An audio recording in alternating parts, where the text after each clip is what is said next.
So let's see the question. Question is given a piece of ice falls from a height h so that it melts completely. Only 1/4 of the heat produced is absorbed by the ice, and all energy of ice gets converted into heat during its fall. ठीक है, the value of H is what? जहाँ पर हमें latent heat of ice given है 3.4 into 10 to the 5 joule per kg and G is 10 Newton per kg. Okay, तो इस question का की कॉन्सेप्ट क्या हो जाएगा? की कॉन्सेप्ट इसका की कॉन्सेप्ट हो जाएगा कि वर्क डन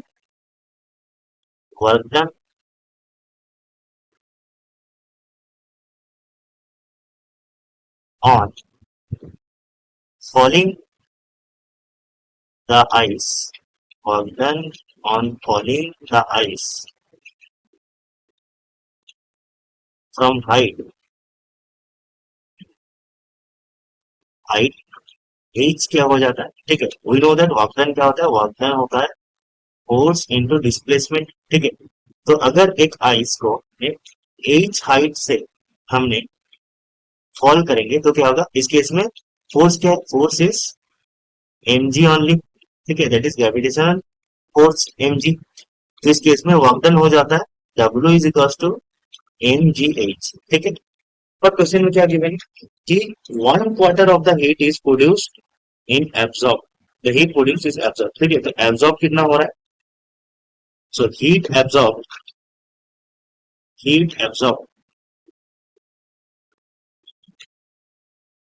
तो इतना हीट क्रिएट हो रहा है. ठीक है, mgh. तो हीट एब्जॉर्ब कितना होगा? That is mgh by. Now question में गिवन है कि after falling it melts completely. ठीक है, that means heat required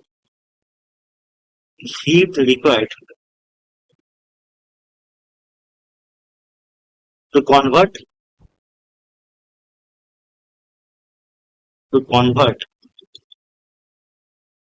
ice into water, that is melting of water ice.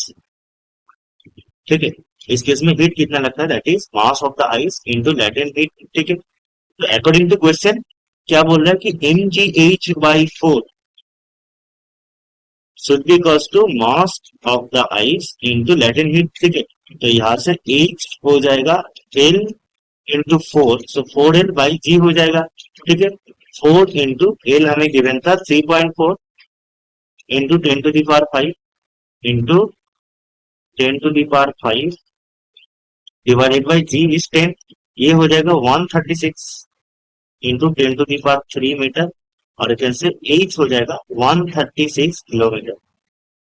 ठीक है, h हो जाएगा 136 kilometre. So correct option is the value of h is 136 kilometer. That is option number C is our correct answer. Thank you.